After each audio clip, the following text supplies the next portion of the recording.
I think it's so easy to get stuck in a rut when we're cooking because you're busy, you might have kids running around, and ultimately if you want to get something on the table quick, you're just going to do what you know. Today I'm going to do my take on two British classics, the roast dinner and fish and chips. To make my roast chicken with zoug and giant couscous, I've obviously started with a beautiful roast chicken. What I do is roast it super fast, about an hour and a quarter to an hour and a half in a roaring hot oven, and then just take it out, cover it with foil, and let it rest for about 10 to 15 minutes. To go with my chicken, I've got this beautiful giant couscous, and all you need to do is pop it into your boiling water and let it cook off for about 8 to 10 minutes.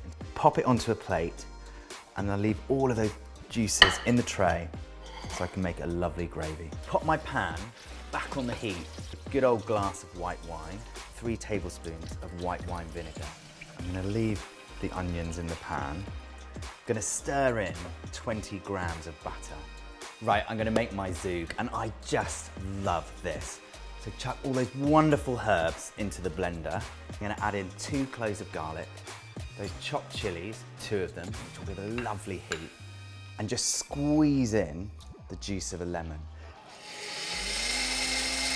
Now look at this. It's gloriously green, and you've got this lovely thick consistency.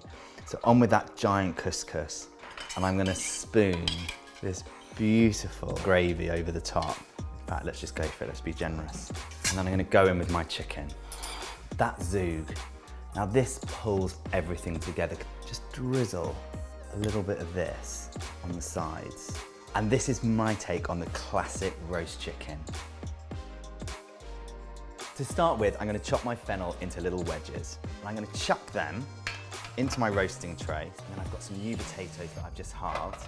Good old pinch of pepper, sea salt, and then a little bit of olive oil, and then just bung it in the oven for about 20 minutes to go beautiful and golden. I've got my cod fillets here, and I want to add masses of flavour to these, so I'm going to make a quick little spice rub. 2 cloves of garlic, and a really good pinch of salt, some dried oregano, and then to that, Turkish pepper flakes. And all you need to do is just rub it generously all over that fish. So these have had about 20 minutes in the oven.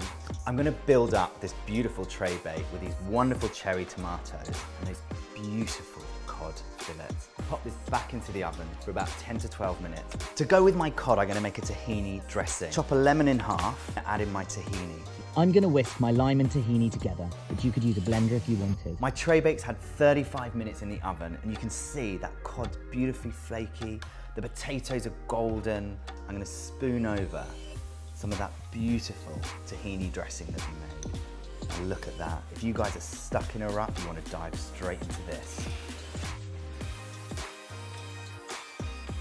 So there you have it. Mealtime doesn't ever need to be boring again, even if you're stuck on repeat. Try something new and fall back in love with your favorite dishes all over again. I'm going in.